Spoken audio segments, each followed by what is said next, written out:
Run for that house!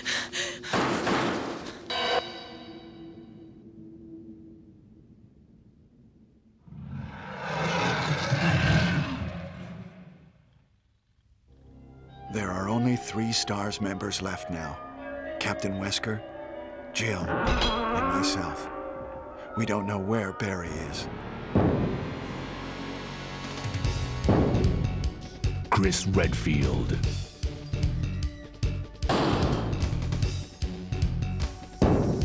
Jill Valentine. Barry Burton.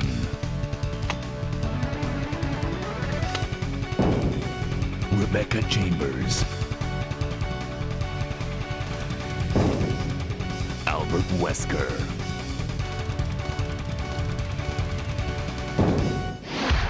Resident Evil 1. As you can see, we're dealing with some serious acting talent here. The voice acting is top-notch as well.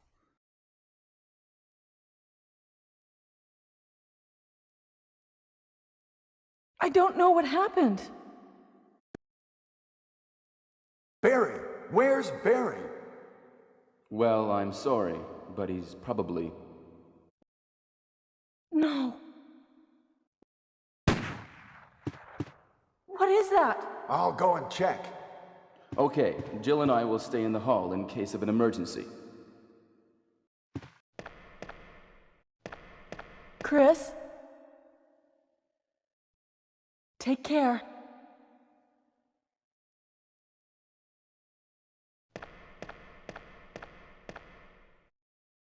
Alright, so as you can see, we're going through a door. We're really going to get familiar with this little cutscene here by the time we get through this game for sure.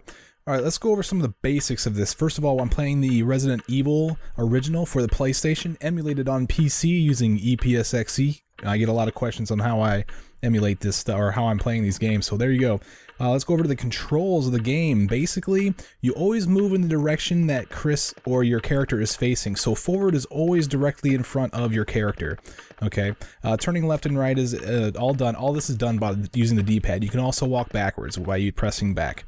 Okay, and there's also combat moves, but we don't have a weapon equipped to show you any of that. So let's go into the menu to open them. Oh, I forgot to mention that you can run by holding the square button as well. You can't run backwards though. Alright, let's go into the menu. To do so, you press the start button. Okay, so this is your inventory or status screen. You'll notice in the lower left-hand corner, it says where it says combat knife, that shows you the item that you have selected in the inventory. Above that, you see a heart pulse monitor showing you basically how damaged you are, and you're fine right now. And then you have a portrait of the person you're playing to the left of that. To the right of the screen, you'll notice that there are 6 slots. And 3 of them are taking up right now. If you actually started a new game, then you'll only have the combat knife and the first aid spray. I have a special key because I have beaten the game. I actually did reload a game, and I'm going to be using this later only for some special reasons. But you may or may not have the special key in your inventory. Now, it doesn't matter if you have the special key or not. You're still going to follow this walkthrough, because when I use the special key, we actually have that extra inventory space anyway through the walkthrough. So still follow the walkthrough. It's still going to be good, and you'll see what this key is for later. We'll end up dropping it off and then using it a little bit later. Now, the entire goal here, if you notice, I have 6 slots in my inventory, and that's all the items I can fit in my inventory, which makes this very difficult. What I'm trying to do is get all of the items while minimizing my transitions in between doors. If you remember, we came in the dining room, that door opening scene takes a lot of time, and so I want to try to minimize the number of times I transition from room to room. A couple of differences that you will notice between Chris and Jill Valentine. First of all, Chris has 6 inventory slots, like I was telling you, while Jill has 8 inventory slots, so she has an advantage there. She also has an advantage in the fact that she is able to use lockpicks, whereas Chris needs to carry keys, and since he has a limited amount of inventory space, that makes it a little bit more difficult to get through this. Also, Jill starts with the Beretta and a clip, so she already has ranged attacks. We only start with the combat knife, so we're kind of left a little defenseless in that respect. However, there is an advantage that Chris has over Jill, and that's the fact that he is a tank. He can take damage pretty much all day, and he'll be fine, basically. Not kind of exaggerating a little bit, but still, Chris can take a lot more damage than Jill. Jill's kind of a weak, I suppose, in that department. Okay, a couple of other things that you'll notice in this screen. We have a map button. We can go here, we can see a map of the areas we've been in. If it's green, then we've been there. If it's red, that's the place we are currently at. And we can get maps and everything. We can fill this out, which we will do here in a little bit. In this video, we'll actually get a map for the first floor, so I'll show you where that's at. Alright, also we have the file over here. We don't have anything in the files yet. If you notice, there will become tabs inside of the file on the books themselves. We'll actually have tabs in them to show you what files you have collected. We have 2 files here, and we kind of want to fill these up by the end of the game, so I'm going to show you where all of the files are as well. Okay, so let's go ahead and equip the combat knife so I can show you a couple of combat moves that you can become familiar with. Before I do that, though, let me show you that there is actually another screen that you can go to by holding the select button and then pressing start, and this will bring up an options screen. You can configure your controller or your sound and go from there. So there is that. Alright, so combat. Now in order to get into combat, as you can see I'm actually carrying the knife now. In order to use the knife, you have to hold the R1 button. And then you can turn around if there's any enemies to your side or behind you, but you cannot move up or down. If you notice, he's looking up and down as I press up and down.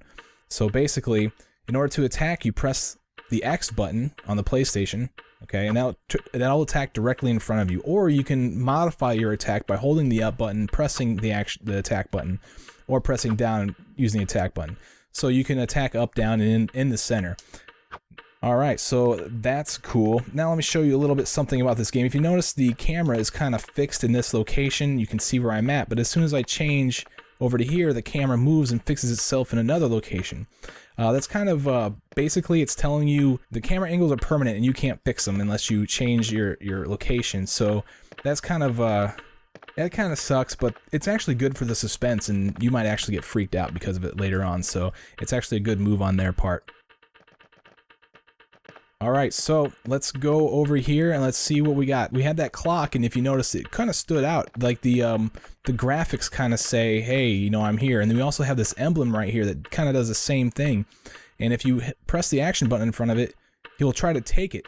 I'm not going to take that just yet. I'm going to go ahead and leave that here. We'll come back to that later. But for now, what I want to do is I want to go into this room. This room is known as the T room. Okay, we're going to find our first zombie in here. And remember, we don't have a gun. You're not required to kill any of the enemies in this game except for certain bosses. So you don't have to fight him. You can just find him and then run away if you want. But I'm going to show you a couple of tactics with the combat knife.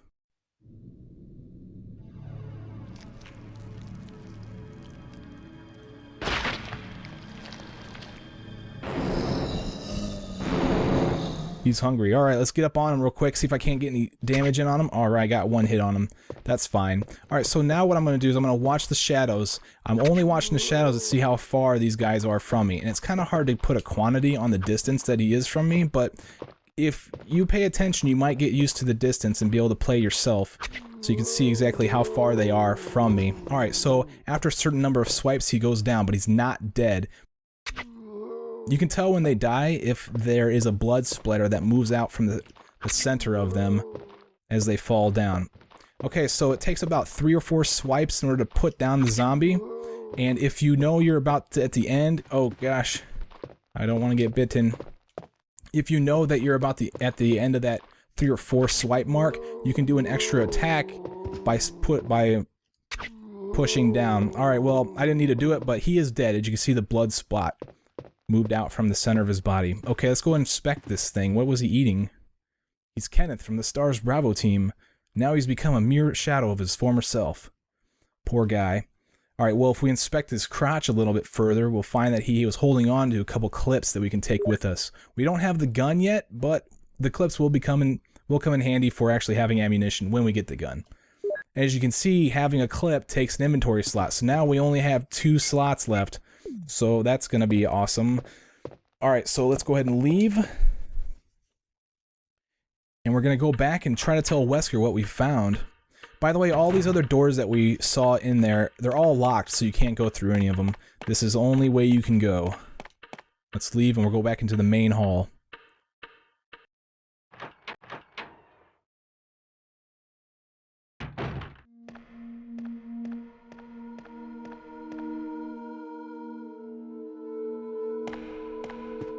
Wesker? Jill?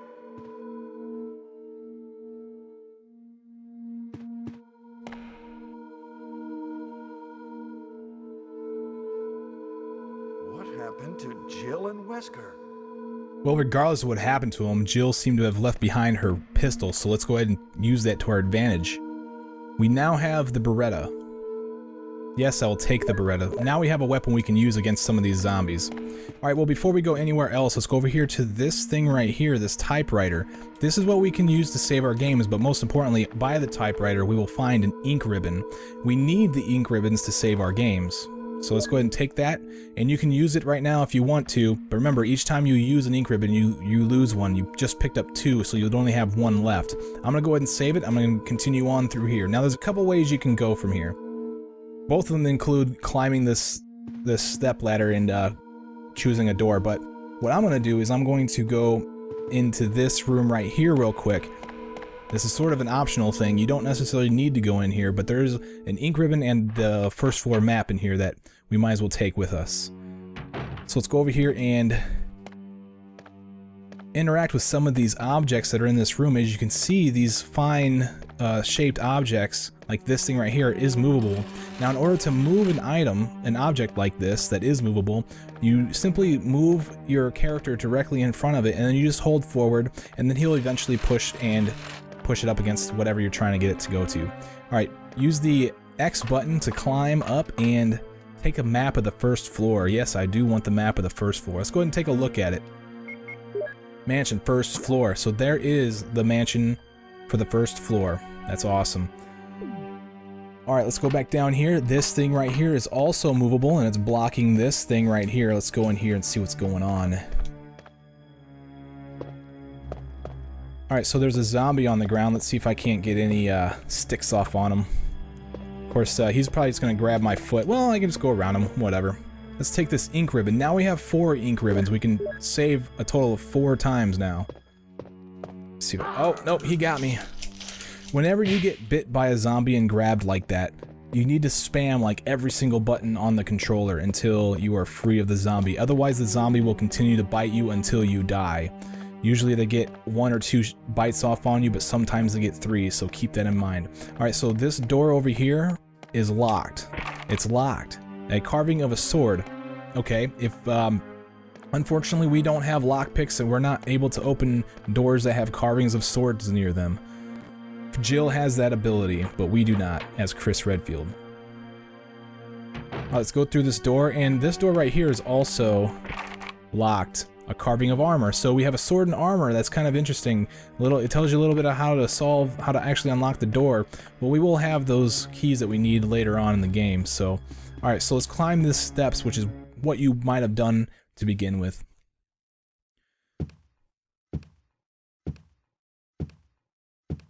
All right, and like I said, there's 2 ways you can go. You can either go to the left or to the right. I'm gonna go ahead and go to the right because I'm gonna go get the chemical first, and then I'm gonna go to the left, to the east side of the mansion, and basically take care of everything over there once I have the chemical.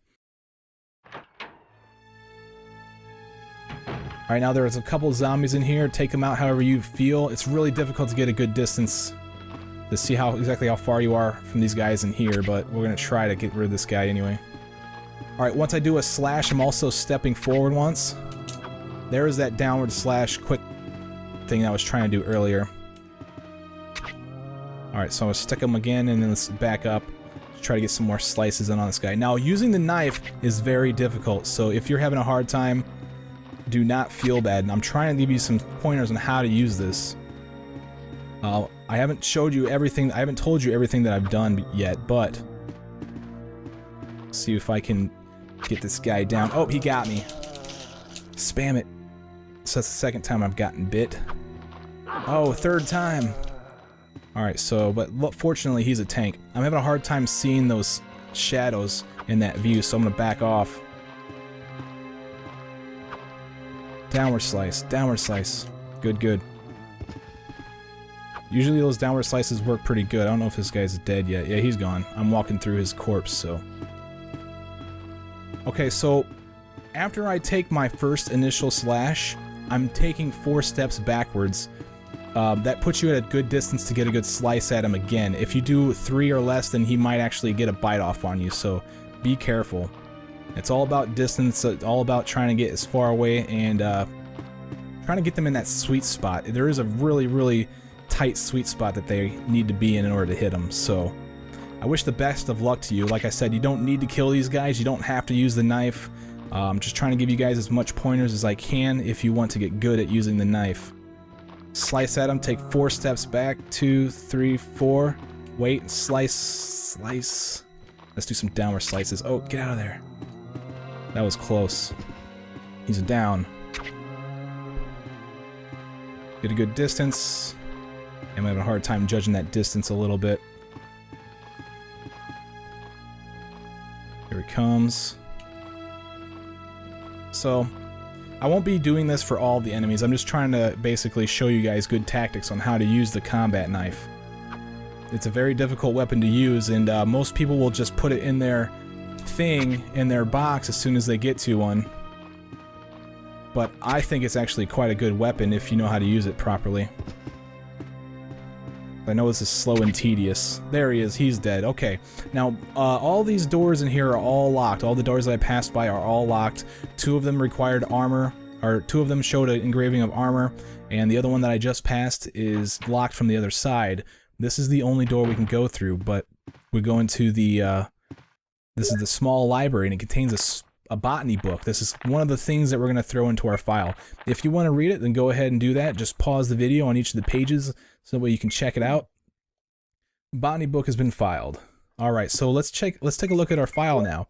If you notice, I have a green tab in the upper section of this file, and we can look at our botany book again if we want to. So like I said, we'll be collecting all the files and all that stuff, so that's excellent. Alright, let's go through this door this time.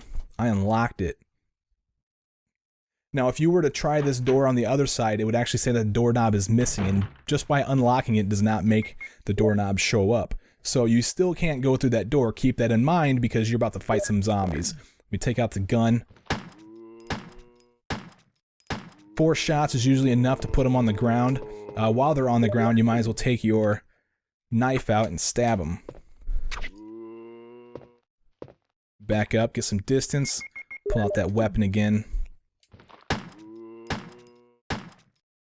Alright, so in order to shoot the pistol and actually hit the thing, it's not too hard to use. It's, you would think that you gotta aim decently, but the aiming system is actually very, forgiving in this game. So, as long as you're pointing in the general direction of your enemy, you're bound to hit them. So this guy right here, let me pull out the gun again. We don't really necessarily need to take these guys out, but it's kind of fun too at the same time. Let's equip the weapon. Stab this guy. Let's go ahead and try to take him out with the knife. Oh, he throws up. That's not good. If he's a puker, then you might as well just try to take him out with the gun. I got 3 shots left. 1, 2, 3. Oh, that dropped him, so take the gun out again, or the knife. He's dead. Alright, now there is one zombie down here at the end of the hallway, but I'm not going to deal with him just now. Let's go ahead and name him, though. He's Joe. Joe, we'll be back, sir. We will deal with you at a later date. Let's go down these stairs now. We're about to find our first save room where we can actually store a bunch of items. But we still have another zombie in our way. Now remember, this is survival horror. You are going to want to save some of your weapons and some of your ammunition for later enemies and later boss fights. If you feel like